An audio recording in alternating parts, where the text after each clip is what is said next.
beg to move that this House do now adjourn. The question is that this House do now adjourn. Blake Stephenson. Thank you, Madam Deputy Speaker. I rise on Flood Action Week to raise an issue which is front of mind for so many of my constituents in mid-Bedfordshire. Flooding in September devastated homes, farms, businesses right across my constituency and the constituencies of honourable friends across Bedfordshire. Indeed, my home in Shillington was flooded. With 2 months of rainfall in 24 hours causing considerable damage to property and risks for people, especially the elderly or vulnerable, I want to begin by thanking all the first responders and council workers who worked tirelessly to support my constituents. I'll give way. Thank the honourable member for Mid-Bedfordshire for giving way, and I congratulate him on securing this adjournment debate during Flood Action Week. And as the MP for Luton South and South Bedfordshire, I too had constituents impacted by the flooding across the county. And last week I met with representatives from the Fire Brigades Union who said that over 400 calls in 7 hours had been taken in relation to flood-related issues alone in that period. So I'd like to pay tribute to them also. And does he agree with me that there should be absolute recognition of firefighters who carry out their rescue during flooding, because it's not actually a statutory service and they do this alongside all their other statutory duties? I thank the member for Luton South and South Bedfordshire for her remarks. So many people across so many organisations work tirelessly, including Fire and Rescue, to protect our communities, and I associate myself with her comments on the support provided by our local police, fire and rescue services. Mid-Bedfordshire is not an area of obvious risk from extreme flooding. Unlike colleagues in other parts of the county, we lack major rivers beyond the River Flit. But our soil types range from the thin, sandy soils of the Greensand Ridge to poorly draining clay soils, each presenting their own flooding challenges. Our winters are getting wetter, and I know that many families like mine will be looking at the damage done by these floods and worry that flooding like this will become the norm. I'll give way. I'm very, very grateful. Thank you, Madam Deputy Speaker. I'm very grateful to my colleague from Mid-Bedfordshire, and again, congratulate him for securing this important debate for residents of Bedfordshire. He talks about not having rivers in his constituency. In North Bedfordshire, we're blessed with 2 rivers, and the issues of flooding, although this was an extreme event, have been persistent in places like Harold and Clapham and in Great Barford, and most recently and quite devastating in Tempsford and Boston in my constituency. Does he welcome the initiative taken up now by the Mayor of Bedford, Tom Wootton, to get a comprehensive approach from all of the different agencies that can help residents with their flood response, and that this is something that's a model for how we should look at future flood risk assessments in Bedfordshire? I thank the member for North Bedfordshire for those remarks, and I absolutely agree. And I would love to join any of those meetings with Mayor Tom to support those efforts in my wards of Wixham's and Wootton. Further to that point? Yes, I'll give way. Madam Deputy Speaker, I commend the honourable gentleman for Mid-Bedfordshire for bringing this forward. I spoke to him beforehand, and one of the frustrations that sometimes people have is in relation to the coordination between the different government departments that the honourable gentleman who intervened before spoke to. Does he feel that one of the things to improve the issues on behalf of constituents would be better coordination in relation to flooding of roads so that they know in advance, better coordination when it comes to the flooding of housing and housing development areas as well, and thirdly, for many people, it may just be the simple thing of having a sandbag available, that they need to be there, and people need to know those things. Maybe that would help. I thank the member for those comments. I think one of the lessons that certainly I've learned from the flooding in mid-Bedfordshire is there are many statutory bodies involved in flooding response and flooding resilience. I think we need to work harder to make sure those organisations work together. That is why it's so important that government, local authorities and others learn the right lessons from these floods, and I hope this debate can play a role in guiding that conversation. First, let me reflect on the direct impact on constituents in mid-Bedfordshire. Hundreds of residents have taken the time to describe for me the huge losses that they have suffered, and I thank them for taking the time to do that whilst also trying to recover from flood damage themselves. Emma from Marston Mortain filled in my recent flood survey and told me that our property was completely soaked front to back. We saw water rise, and beside the path at our house there was gushing water. We had to call for help. Water came in through the sides, the foundations, and in the end there was nothing we could do. Caroline from Flitwick also took the time to share her experience. Severe flooding of my property requiring full water removal from my house and severe repairs. And Caroline is currently staying with family but having to relocate for a minimum of 6 months whilst repairs are done. And Rita from Harlington explained that we had internal flooding start at 9:30 a.m. with sewage coming up from a manhole cover in our garage. We contacted Anglian Water by 10 a.m. We couldn't shower or flush the toilet as it was gurgling back up. Then the rains came. The front drive was a deluge. We had neighbours helping with buckets and pumps trying to get the water off our property. It was a fighting battle. The water reached our front door and came into our property. Being flooded is not just an inconvenience. It's an expensive and heartbreaking for families to see their valuables, some irreplaceable, washed away. Shortly after the flooding, I took the time to visit dozens of local businesses, including Discolicious in Gravenhurst, Malden Garden Centre and the Doghouse Daycare Centre, also in Malden. They have, together with many other businesses, all experienced severe financial losses, and in some cases they've seen many years of hard work and investment washed away before their eyes. And some of the worst hit have been our farmers, with severe and significant flooding reported at several local farms, including at the Mortain Retreat, a small holding which has been impacted hugely by floodwaters flowing from the A41. In the aftermath of this flooding, I've learned that 74% of the UK's floodplain is agricultural land. Flooding can decimate whole crop yields, destroying months of work and threatening the livelihoods of our farmers, in many cases at the same time as seeing their homes devastated by floodwaters. I wonder if my honourable friend will give way. Yes, I'll give way there. I'm extremely grateful to my honourable friend giving way, and as he mentions landowners and farmers, he will be well aware of the work of the internal drainage boards, which do such vital work in protecting land and require resources to do so. The previous government committed 75 million to drainage boards, but we've yet to see it delivered by the current administration, as well as which we need a long-term solution to the funding of IDBs so that local authorities are not put under undue pressure and have to fund them themselves.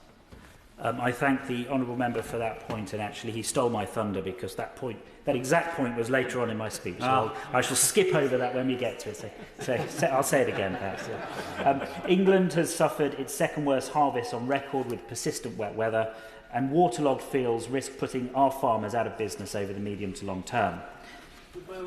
I'll give way. I thank my honourable friend for giving way, and he's making an excellent speech. And just building on that point, many of our farmers, not only across Bedfordshire but across the whole of the country, are facing their second serious crop losses in a growing period. And does my right honourable friend agree with me that it's incredibly frustrating that despite the last Conservative government allocating £50 million through the Farm Recovery Fund, that many farmers who urgently need this money that was guaranteed to get out of the door are not yet receiving this from the new administration? I thank the member for those contributions. It is exactly that. It's very frustrating. And I know constituents who farm in my constituency are incredibly frustrated that funding will not be made available. The persistent wet weather is not only a disaster for those farmers, it's a disaster for all of us because it impacts yield and quality, resulting in higher food prices and threats to national food security. The government needs to take action, recognising that farmers in Bedfordshire are business people too, but that they are providing a public benefit by taking flooding that would otherwise flow into our towns and villages. I hope the Minister will work with colleagues to design a scheme to properly recognise and remunerate the contribution our farmers make in allowing their fields to flood. Our local councils, and as a councillor I should refer members to my register of interests, have done some fantastic work to support residents, having been forced to pick up the pieces and the bill to manage this response and to now put things right. They've not got everything right, far from it, but they've stepped up during this emergency and they've provided significant resources to keep people, particularly the most vulnerable, safe. But our households, businesses, farmers and councils now need the government to step up and do its bit by releasing funds to support our communities to recover and improve resilience. The Minister has discretion here, and I was surprised to receive a response to a written question this afternoon suggesting that this flooding was not at a sufficient scale to be considered as exceptional enough to release recovery funding. Perhaps the Minister will address that in her closing remarks. I'm concerned that the government fails to appreciate the significant but localised impact of this particular flooding event, and my constituents want and deserve support.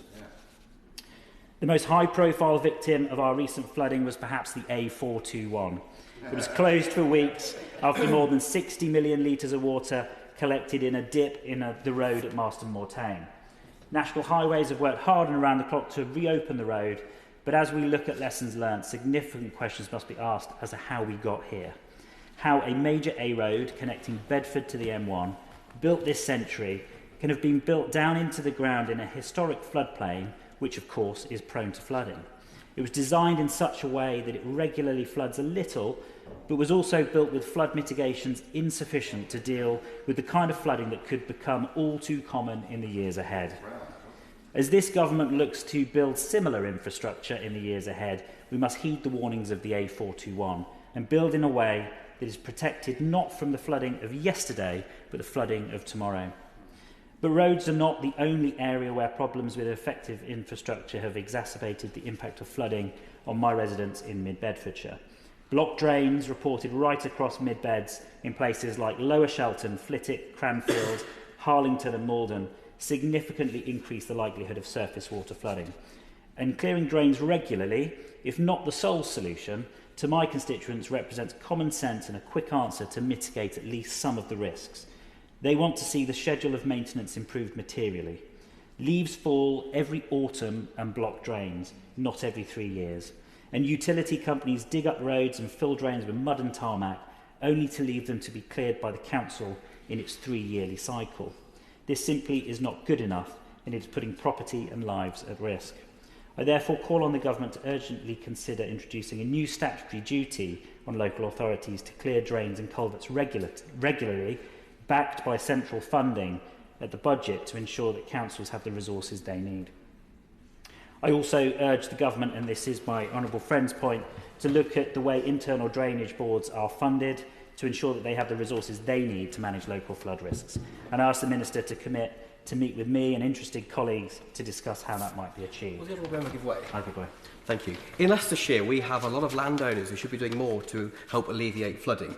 Unfortunately, local authorities have very limited powers to enforce them, compel them to act.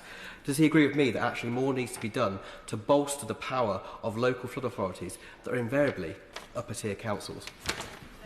I thank the honourable member for that intervention, and I agree that this is something the government should be looking at. During the recent flooding, I was appalled to learn that drains and sewers in the new town of Wixhams were overloaded with surface floodwater. 17 years after construction began in Wixhams, the drainage infrastructure should be adequate to accommodate many more houses than have currently been built. And I urge the Minister to join me in pressing Anglian Water to take urgent action to expand the sewage and drainage infrastructure. But Wixhams is merely the most obvious example of a problem that residents are seeing repeatedly with development. House by house, development by development, infrastructure is failing to keep pace. While an individual development might not be enough to overwhelm the system or cause knock-on flooding impacts, the accumulated weight of development is creating huge problems across the country, including Malden in my constituency, where development has crept gradually up the slope of the Greensand Ridge, resulting in water having fewer places to stop and soak, so instead it surges down into the village. Whilst the flooding infrastructure for these new developments might in theory be sufficient to planners to justify development, planning is failing to cope with the demands placed on it by multiple and interconnected developments, which is piling pressure onto networks and our natural environment. With the government set to review the planning system and ask our towns and villages to take thousands of additional homes, I implore the Minister to work with colleagues to deliver reforms that require flooding authorities to take a wider systems view of the impacts of development.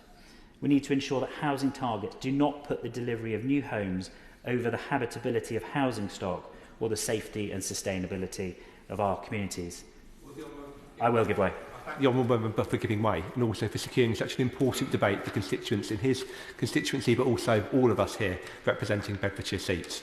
The point he's making is a really important one and is felt keenly by my residents in Langford on Southlands Rise, where the failure of flood prevention measures put in place as part of the new development meant that several of them had catastrophic flooding in a very short space of time over the last few weeks.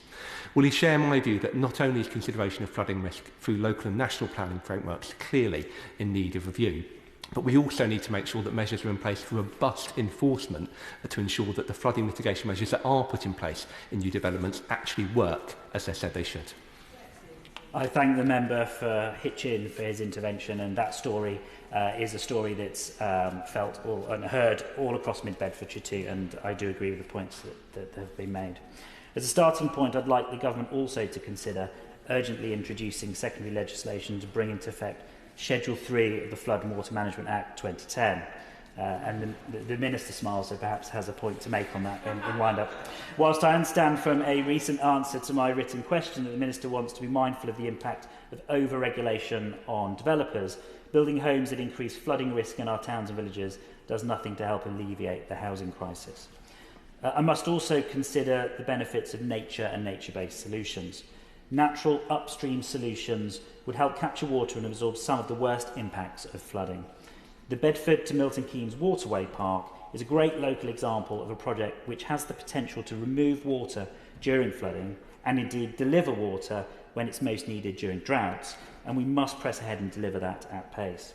In addition, we need the government to look again at its plans to designate inferior quality areas of the countryside for development and instead commit to a bold strategy of restoring nature and in so doing creating natural flood defences for our towns and villages.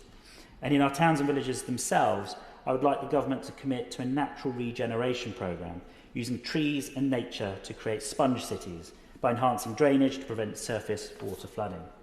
I will conclude with a final lesson that I hope the Minister will reflect upon.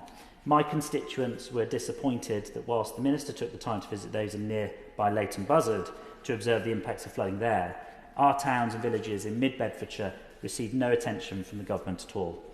With a major road closed and a substantial number of houses and businesses impacted, had the flooding in Mid-Bedfordshire been concentrated in a single major urban area, I have no doubt that we might have attracted some specific focus. I've raised questions with the Minister and the Department which remain unanswered. I would urge the government to remember that rural areas are impacted by flooding too, and that they should be properly served by this government, not an afterthought. Thank you, Madam Deputy Speaker. Minister Emma Hardy.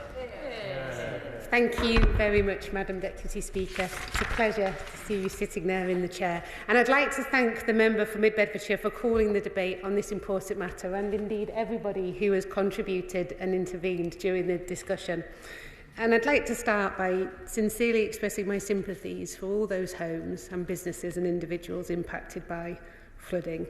I might have shared with the House before the impacts on 2007 when the city that I represent was flooded, and I was teaching at the time, and it's maybe a story for another day, but how the floodwater came in and we had to evacuate it, and the devastating impacts this had on people for a long time afterwards, including impacting their mental health. So I'm very sympathetic to the honourable gentleman for being a victim of flooding himself. I realise that's really not easy at all. And as he's mentioned, over 1,000 properties were flooded following recent heavy rain across central and southern England, and the effects particularly felt in the communities in Bedfordshire, Northamptonshire, Oxfordshire, Shropshire, Buckinghamshire and North West London. But over 22,000 properties were protected by existing flood defences. And as mentioned, I visited the Leighton Buzzard area in Bedfordshire on the 26th of September to meet volunteers and local residents to see firsthand the impact of the flooding there. And I know that many people are now facing months of disruption and upset. And I was particularly struck by one of the ladies that I met there who was in tears when I went into her home, showing me what was her beautiful home that she'd lived in for over 20 years, spent a lot of time on, and how it had just been ruined by the floodwater coming in, and she found that absolutely devastating. And he's right to point out how this impacts vulnerable people. Heard stories of an elderly lady having to be rescued and taken away from her home, and absolutely pay tribute to the services of fire, Humber, not just Humber, fire and rescue, I'm so used to saying Humberside, and the service that they do working and rescuing people. And I'd also like to thank the Honourable Member for joining the call that we did with the Environment Agency. This is something new that I've tried since being Minister, because it would be impossible for me to visit everywhere. That is simply the case. So if I can find other ways to be as open and accessible as possible, which is why we tried this call. We had about 50 members of Parliament on the call. And it was a way for you to be able to get, for honourable members to be able to get that information directly from the Environment Agency. So I'm grateful he joined it, of course. It's a forgiving way, and we've worked together when she was on this side of the House, and so I know she is true to her word. My honourable friend, very nobly, I thought, suggested that we ought to have a meeting about IDBs. It's a critically important issue for so many parts of the country, and a small delegation of colleagues, I'm sure, could, in the spirit that the Minister just described, have a very productive discussion. I wonder if you'd agree to that. He's so difficult to say no to, isn't he, Madam Deputy Speaker? How infuriating. I've experienced this before. Yes, we will. That'd be fine. I'm attending the conference, the International Drainage Board conference, so probably after I've attended conference, met with the people there, happy to meet with a delegation to talk about IDBs. And I can already hear my parliamentary, my private office saying you've agreed to another meeting, Minister, and telling me off. Yes? Yes, I've been there. Was part of that call to which she referred on September the 30th. I'm an MP in Somerset and we've requested a meeting. We have the benefit of the Somerset Rivers Authority, which is unique in the country, I believe. But it is certainly, we need to wrestle with how we enable the Environment Agency, the Internal Drainage Board, the Council, the Rivers Authority and every other agency to actually address the problem of flooding for people in Somerset also. May I ask her to ensure her officials make that meeting happen, please? Absolutely. I mean, as you'll be aware, the flooding happens during recess, so it's just been 1 week back, but it's all noted down, and if I make a promise, I stick to it, so we will have that. We will have that. Now, where were we? So, there was also innovation in the incident response for the Environment Agency. I found this quite interesting, but that's perhaps my inner geek coming out. So they launched drone flights over the flooded area to actually look at assessing and monitoring where it had been flooded and looked for where there were blockages and fallen trees in some of the waterways. And then they were able to send people out to remove them because of this use of drones. And I thought that was quite a clever way, especially in large rural areas, of covering as much as possible to see, to see where they needed to solve the problem. But I'd also like to reiterate the government's thanks to the Environment Agency, local responders and many others who work tirelessly to help communities across the country deal with the local floods. And of course, I want to pay tribute to our farmers.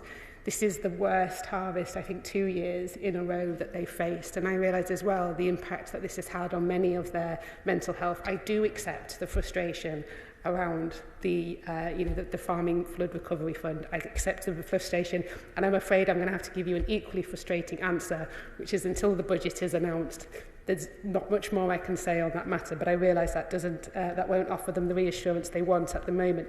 But where I can offer them reassurance is I know the National Farming Union were really keen as well to have a look at how the formula is calculated when it comes to assessing where flood defences are built. At the moment, it's based on number of properties protected. I want to have a look at that formula, and I know this is something they've called for a long time, to see whether that is still the right formula that we need. So that's something I've committed to doing with the NFU. And I would like to pay tribute as well to a few of the volunteer groups that I met in Bedfordshire, including the Bedfordshire Local Emergency Volunteers Executive Committee, particularly a lady called June Tobin and Graham Montford, who were fantastic. And it was brilliant to see how well the volunteer organisations are embedded in the emergency response by the Bedfordshire Local Resilience Forum. And I was also really impressed by the work of AMIA and what they're doing to get young people involved in volunteering. And there were many young people volunteering at Meadowway Community Centre, and there were especially 2 impressive young teenage girls who told me that they wanted to come and help in the community, and they were there making tea and coffee for everybody, and I thought they deserved a special mention in my speech this evening. And I'm sure the Honourable Member as well found many wonderful examples of people helping. And has been mentioned, it is Flood Action Week, and what a week to be talking about flooding. And if you'll indulge me for a moment, I just want to kind of reiterate a few safety messages around Flood Action Week. So we're urging the public to know and understand their flood risk, and please sign up for flood alerts. If there's one thing each of us as Member of Parliament can do, it's encourage our constituents to sign up for flood alerts, because if they have the time, then that means they can get prepared. One of the other things we'd like them to do is looking at preparing a flood kit, having your medication in there, having the essentials if you're going to be away from home or asked to evacuate at short notice, as well as thinking about what's going to happen with pets. And the Environment Agency have got extensive guidance on what we can do to try and improve our flood resilience as well. And there was an event today, which I hope many members were able to attend, which was the Environment Agency and Floodre's Parliamentary drop-in. If people were unable to attend this, I'm sure they can email out the information for you to communicate with constituents. And I want to reassure the Honourable Member that flooding is one of DEFRA's 5 key priorities. The honest truth is we've inherited flood defences at their worst record since 2010. The condition of the key flood defences in England is at 92%.